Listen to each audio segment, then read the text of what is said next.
suaminya selingkuh. Inaranya kayak mau istri sahnya pun sebenarnya gue nggak gitu pusing. Tapi semoga Virgon nggak bawa cewek ke rumahnya ya. Yang hina gue ngehina dia, itu kan, itu kriminal.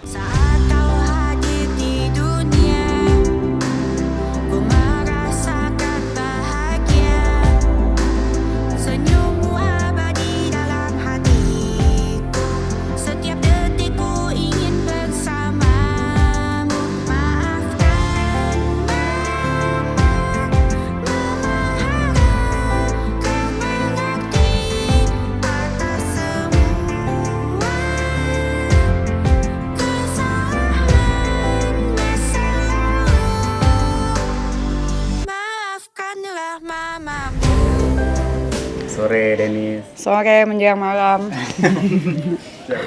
Denis, gimana Denis mengomentari kasus yang lagi viral nih? Yang mana banyak, ada Tumblr. IR. Ian siap Inarai. Iya, Inar. Kalau gua ya yang mana gitu, banyak yang mana gue bingung. Tanya dong yang mana, atau gue jawab. Yang dia diduga menjadi selingkuhan, tapi kenyataannya dia tidak mengetahui kalau dia si lelaki ini masih punya istri. Tanya gue yang tentang kalau misalkan menurut gue dia tahu apa enggak gitu sebenarnya tuh laki punya istri. Kalau menurut gue dari sebagai seorang mantan pendosa ya, dari kacamata seorang mantan pendosa nih ya, menurut gue ya. Kalau menurut gue tahu lah, nggak menurut gue sih nggak mungkin nggak tahu kalau menurut gue. Kenapa? Karena menurut gue dari hal yang dia terjadi udah asam garam kehidupan ya, tuh segitu bukti dari dia mantan suaminya aja dia berhasil menemukan kan, berhasil jadi detektif menurut gue kan, menemukan kalau misalkan suaminya selingkuh. Jadi tidak semudah itu dia bakal percaya sama orang. Dan menurut gue dari orang yang dia tinggal di kota Jakarta ya, udah tahu asam garam asin pahit kehidupan Jakarta ya, jadi menurut gue nggak mungkin nggak tahu, kecuali kalau misalkan dia itu tinggal di dalam perdesaan yang nggak punya temen, nggak punya koneksi internet sama sekali, mungkin dia nggak tahu ya kan. Tapi kan menurut gue ya nggak sepolos itu lah menurut gue. Yang nggak sepolos itu menurut gue. Terus udah gitu itu yang pertama. Yang kedua, dia kan nikahnya katanya nikah siri ya. Iya.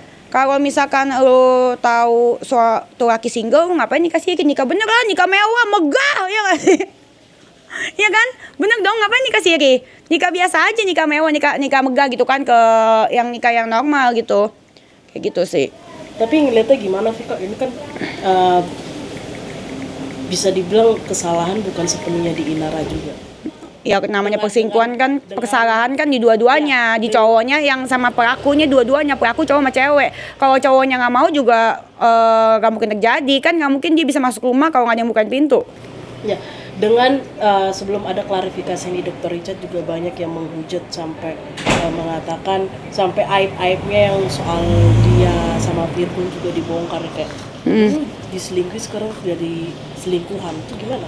Oh iya, kalau itu bisa dibikin film ya, mantan Apa kira-kira judulnya? korban jadi pelaku.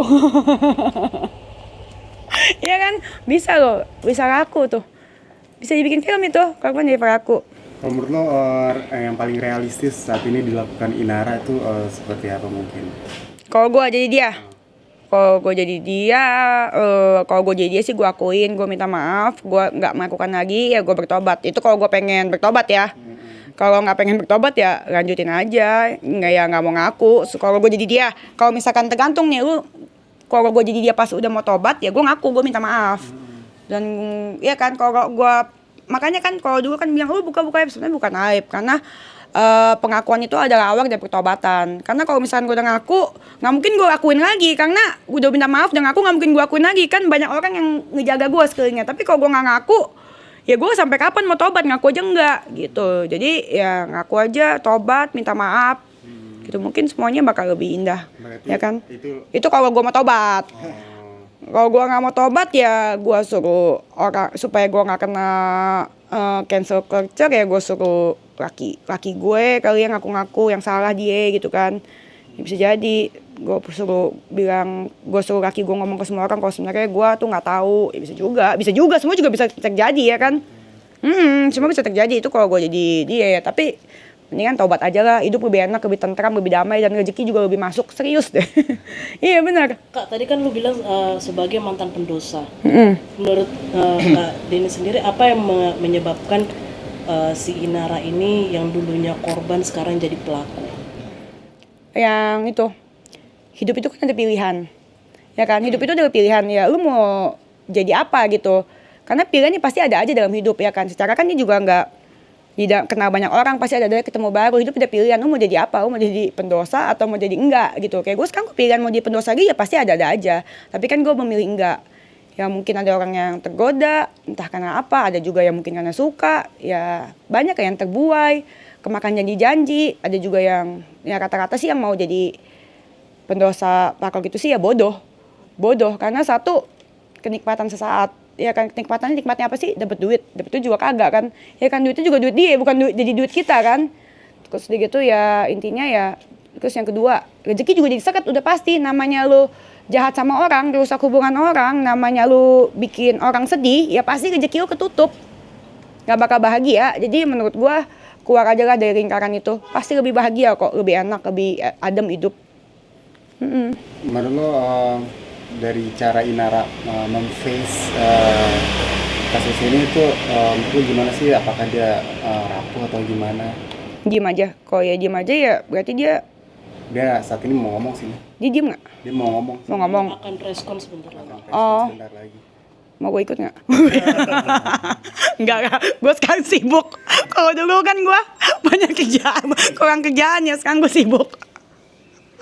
Enggak ya, pokoknya buat siapapun itu, buat istri Sanya ya semangat. Gue doakan yang terbaik buat istri Sa. Gue doakan yang terbaik, semoga sebenarnya semoga buat semuanya itu tetap diberikan ketenangan. Sebenarnya sih ya gue nggak masalah sih mau lakinya kek, mau si Inaranya kek, mau istri Sahnya pun sebenarnya gue nggak gitu pusing. Yang gue kasihin tuh anaknya.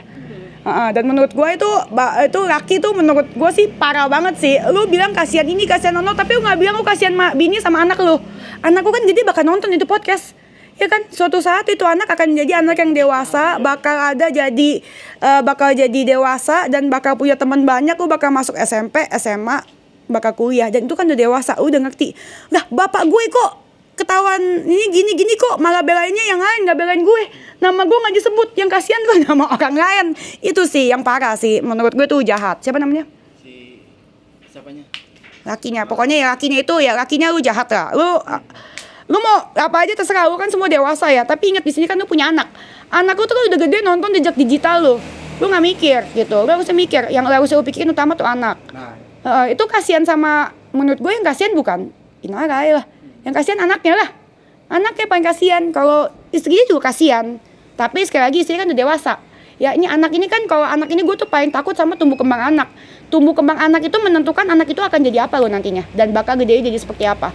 Kalau terganggu gimana karena ada kasus ini gitu, pasti terganggu lah, nggak mungkin enggak.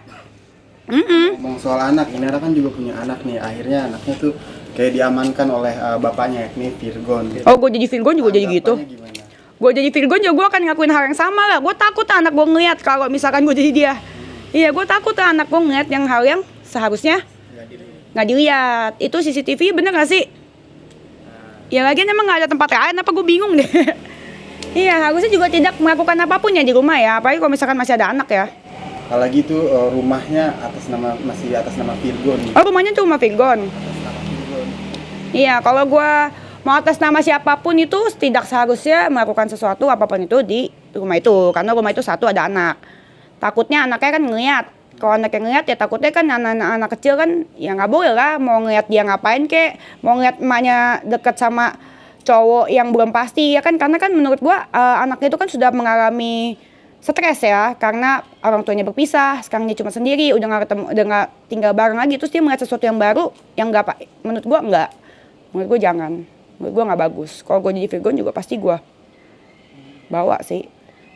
Tapi semoga Virgon nggak bawa cewek ke rumahnya ya. Semoga. Iya, jangan sampai. Karena kasihan anaknya dia beneran deh. Dari semua hal itu, kalau yang setelah gue pelajarin ya sebagai mantan pendosa, dari semua hal yang sampai sekarang gue punya anak ya, dari semua hal yang kita lakuin sebagai orang dewasa, kalau kita punya anak, kita ngapain aja percaya deh yang jadi korban bukan kita, anak. Makanya kita kalau mau ngapain tuh mikir dua kali deh, anakku nanti gimana. Karena tumbuh kembang anak itu menentukan anakku jadi apa, bukan jadi apa, jadi gimana nanti sifat dia, karakter dia itu dari tumbuh kembangnya sekarang. Jadi kalau bisa jangan ngelakuin sesuatu hal yang ngelukain anak, apalagi public figure ya, yang bakal diketahuin orang. Dan nanti zaman bully itu kan banyak banget, kencang sekarang. Zaman apa? Bully, gue cadel, masih cadel. Iya, takutnya dibully, ya kan, diomongin. Sebagai perempuan yang selalu menggaungkan keberanian lo gitu, melihat Inara ini, cara Inara ini munafik atau gimana gitu gak sih? Caranya apa? Munafik gitu atau gimana? Ngelihatnya gitu gak? Atau Oh, kalau gue jadi, ya beda lah, gue sama dia jauh lah. Kalau gue sama dia mah, gue kalau salah gue mengakui dan gue minta maaf dan gue nggak bakal ngulangin lagi. Kalau gue, dan kalau misalkan gue pas lagi udah mau tobat ya pasti gue gitu. Kalau misalkan mau masih mau ngulangin lagi ya pasti gue berkelit-kelit lah. Dan bahkan ada komen di Instagramnya Virgon, dia bilang saya memang bajingan tapi tidak berkedok agama. Respon netizen banyak yang mengatakan itu untuk Inara dan si laki-laki ini. Bagaimana menurut Bapak? Karena agama memang penting, tapi lebih penting juga perbuatan, ya kan. Nah kalau misalkan lo berdoa tiap pagi siang malam tapi perbuatan lo kayak setan, ya buat siapapun ya percuma juga kali ya. Tuhan kan juga maha lihat, bukan maha lihat dan maha mendengar. Jadi kalau misalkan lo doa pagi siang malam tapi perbuatan lo kan juga, makanya ada kata-kata amal dan perbuatan, ya kan. Jadi kalau berdoa terus-terusan tapi kalau lo jahat ya tetap aja jahat, lo menyakiti orang tetap aja azab gitu. Karma berlaku, Tuhan gak bakal tidur. Gue pun sebagai mantan pendosa, gue pun mendapat banyak karma dari hidup gue yang menjadi pendosa ya. Gue jalanin dengan tulus, ikhlas, gue minta maaf terus tiap hari. Ya puji Tuhan sekarang semuanya lebih baik. Makanya ada dosa, ada keributan, usahakan untuk menjauh deh. Dan buat istri saya yang tersakiti, sabar dan semoga keluarganya diberikan ketabahan dan ketenangan. Ya, karena kasihan lihat anaknya sih. kata-kata kalau emang lo ketemu dia, Inara dan cowoknya, kata-kata yang mau lo Kata-kata yang tepat apa Kak? Datang ke podcast gue ya. boleh untuk podcast perdana gitu ya. Buat podcast perdana, siapa tahu mau. Iya, kata-kata yang tepat sih nggak ada sih, karena secara itu emang nggak kenal secara langsung sih, nggak kenal dan mungkin saling tahu-tahu aja, kenal sih nggak. Ya kata-kata yang paling tepat, yang kata-kata paling pengen, datang yuk ke podcast gue mau buka podcast, mau buka podcast lagi, cuma masih belum nemu nih bintang tamunya, gitu. Oke. Ya tapi kalau buat, ya sekali lagi, kalau karena itu mereka semua dewasa gue nggak peduli lah. Tapi buat insan, cowoknya ingat, lu punya anak lu tuh masih kecil dan anak lu tuh masih tumbuh kembang. Apa yang lu katakan, apa yang lu lakukan di depan publik itu bakal menentukan bagaimana teman-temannya itu bakal berkata-kata atau memperlakukan si anaknya itu. Walaupun secuek-cueknya pasti ada aja terima. Namanya tuh udah ngomongin di publik. Ingat, lu boleh boleh lupa yang lain, tapi lu harus ingat anak itu ya guys, ada yang namanya mantan istri tapi nggak ada yang namanya mantan anak. Jadi apa yang lu perbuat itu bakal dilihat sama anak lu dan teman-teman anak lu. Kak, gitu tapi sih. menuntut Inara untuk minta maaf ke publik nggak sih terkait huru-hara ini? Itu mah urusan dia lah, terserah dia lah, dia mau tobat apa kagak, kayak kenal juga kagak. Ya terserah dia, kalau misalkan dia mau jadi lebih baik, kalau dia pengen tobat ya minta maaf, ngakuin dan ya jangan diperbuat lagi, karena seperti yang gue bilang, pengakuan adalah awal dari pertobatan. Karena kalau lu ngaku aja enggak, gimana mau tobat? Oke, ini kan apakah maksudnya dari wawancara kita hari ini, apakah maksudnya itu berdasarkan pengalaman pribadi atau tidak? Ya berdasarkan dari kacamata mantan pendosa ya. Seperti itu sih. Ya sebenarnya gue gak mau komentar terlalu banyak sih. Yang paling penting yang gue mau tegesin sih, kasihan anaknya itu sih. Yang tadi gue bilang tentang ke lakinya itu, ingat lu punya anak. Anakku bakal dengar, bakal dewasa suatu saat nanti, dan bakal lihat dan bakal dengar apa yang lu ucap. Dan itu sakit loh. Kok mikirin orang lain, kok lu gak mikir gue nangis-nangis, lu gak mikir gue liat emak lu, itu sedih loh. Sedih. Jadi sebaiknya sebelum lu apa yang ucap, lu mau belain siapa terserah lu, tapi lu setidaknya mikir 2 kali. Lu punya anak yang masih kecil yang bakal jadi korban gitu kalau kayak gini. Terus kayak gitu gue gak mau komentar banyak karena gue udah jadi duta damai 2025. Gue udah damai rumah Rasman loh. Oh iya. Ada foto bareng itu abangku. Gimana tuh perdamaian sama Rasman? Ceritakan kronologinya. Itu juga salah satu bikin suatu kabar bahagia ya. Ternyata iya, kabar bahagia. Jadi itu gue ketemu sama Bang Rasman. Itu nggak sengaja di Stand City. Benar-benar nggak sengaja ketemu di Stand City. Jadi kita mau pulang ya. Kita mau pulang. Terus gitu kita lagi nunggu mobil. Terus dia keluar juga. Ya kan di sebelah itu. Terus gue panggil kan Bang Rasman. Terus gitu kita ngonten kan kayak biasa kan Bang Rasman. Terus gitu aku sama Jaden kan, kenalin bang anak aku. Terus gitu aku bilang ke Jaden kenalin nih mantan musuh mami. Nah terus mereka, terus mereka tos gitu. Iya, habis itu pulangnya Bang Asman telepon. Jadi semuanya gimana? Nggak blok kan? Iya, ternyata kita berdua nggak blok-blokan. Kita berdua itu ternyata best friend forever and ever, ya kan? Terus gitu udah, habis itu dia telepon kan, tuh begitu damai. Terus gitu dia telepon kan, maunya gimana? Udah damai aja bang, ya kan? Kita juga udah sama-sama gede. Gue bilang kita mau jadi apa juga, kalah jadi abu, menang jadi arang, nggak jadi apa-apa juga, ya kan? Dia menang dapat apa? Nggak dapat apa-apa juga, ya kan? Jadi ya cuman capek-capekin, sama-sama capek aja sih. Jadi kita sudahilah. Terus gitu kita juga bersepakat, kita sebaiknya udahlah 3 tahun juga kan musuhan, udah stop lah, kita dimanfaatkan sama para mantan pegawai. Jadi semua mantan pegawai dia yang gak suka sama dia ke gue, mantan pegawai gue yang gak suka sama gue yang maling-maling ke dia, ya kan? Jadi udah buat apa kita ngurusin gitu, iya kan? Mantan pegawai dia kan yang gak suka sama dia ke gue. Ada beberapa yang gue juga udah gak bales sih. Emang gue udah gak balas sejak gue hamil. Nah terus gitu mantan pegawai gue yang maling, yang nyolong, semuanya ke dia. Iya, kata-kata ke dia sih, sebagian ke dia kan. Kontak dia, nyari dia. Ya udahlah, terus gue bilang udah waktunya kita stop juga dimanfaatin oleh orang-orang yang gak suka sama kita, sama mantan pegawai kita. Udah stop. Kita fokus untuk saling support aja. Jadi saling support. Jadi kalau ya saling support, jadi lebih berkah lah semuanya. Dan gue juga jujur, gue happy banget dengan perdamaian ini. Tapi apa yang mendorong lo waktu pertama kali ketemu itu terus langsung, Bang Rasman, apa yang mendorong itu? Refleks, karena memang tiba-tiba. Dan gue itu benar-benar pertama kali itu ngobrol langsung sama Bang Rasman ya. Secara normal gitu, biasa kan dari preskon apa segala macam.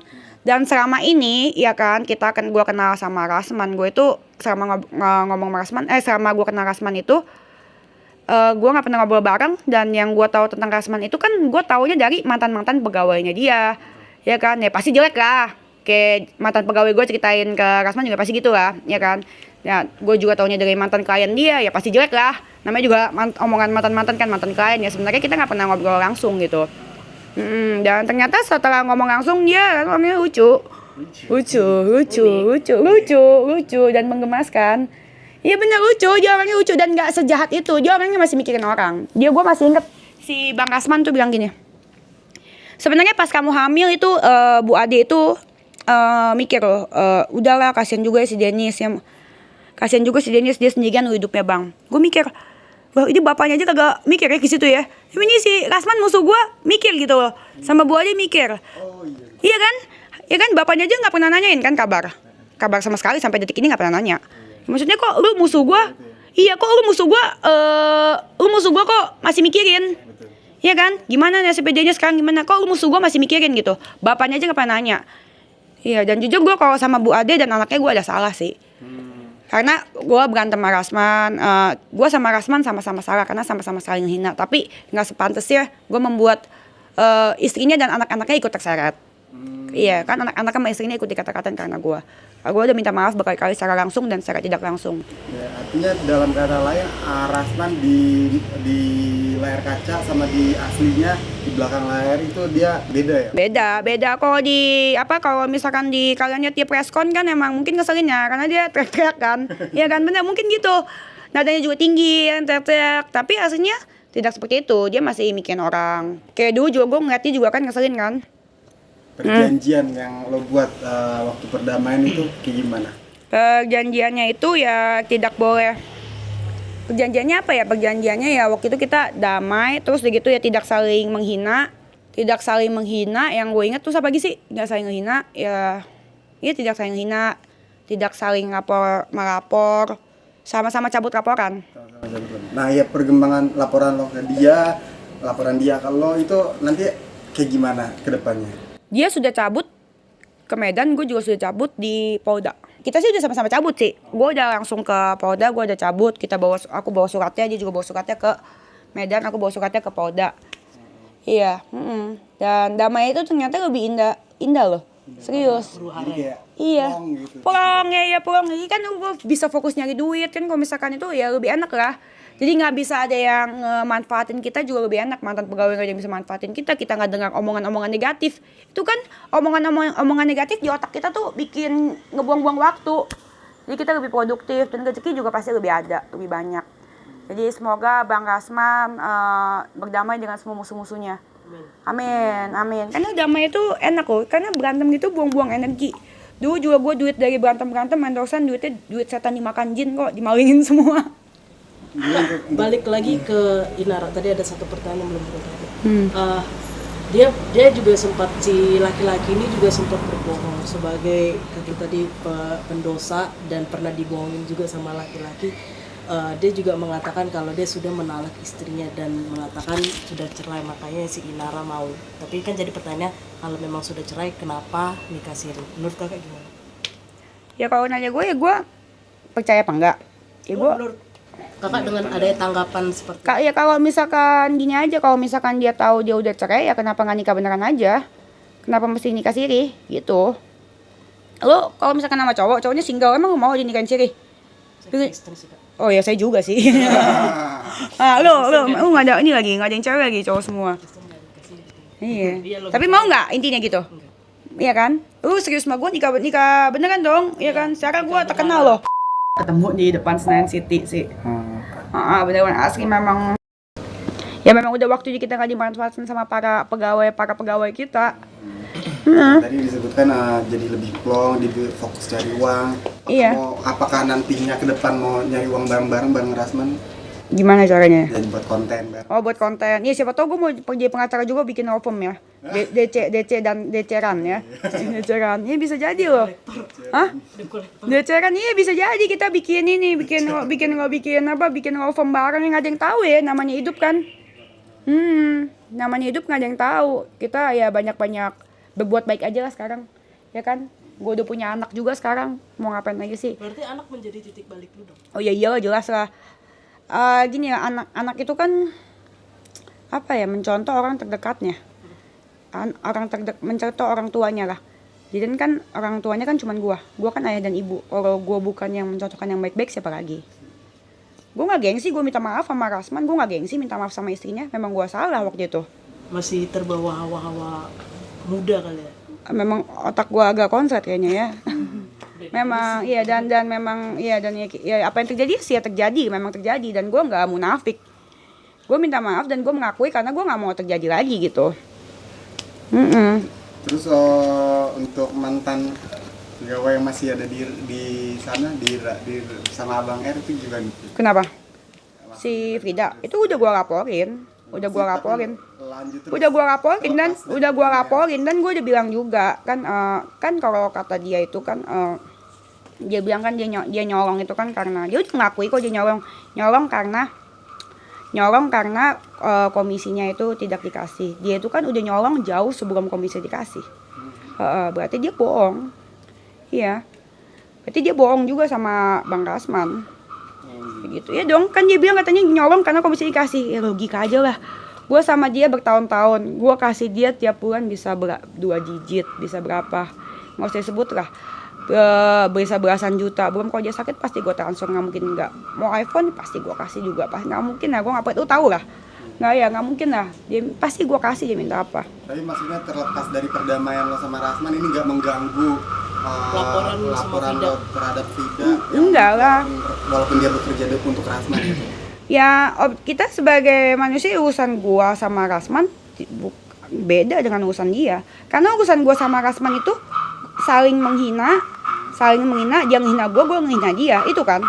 Itu yang terjadi sebenarnya, dan nggak ada kerugian apapun gitu, nggak ada yang dirugikan dari itu, dan gua rasa malah banyak menguntungkan banyak orang, netizen aja happy kan, ya kan. Nah tapi kalau yang Frida lakukan itu kriminal yang dilakukan. Lu nyolong, lu penggelapan dana, itu kriminal. Beda dengan yang gua lakukan sama Rasman. Beda lah, kriminal itu. Jadi bukan sesuatu yang harus gue maafkan. Itu harus jadi contoh buat semua karyawan gue. Kalau misalkan nyolong atau penggelapan, ya pasti dilaporin polisi. Karena kalau bukan gue yang jaga diri gue sendiri, siapa lagi? Bukan gue yang jaga, gue kan cuma sendiri. Mereka berani nyolong, berani melakukan penggelapan segala macam kan karena gue sendirian. Jadi ya pasti gue proses, nggak mungkin enggak.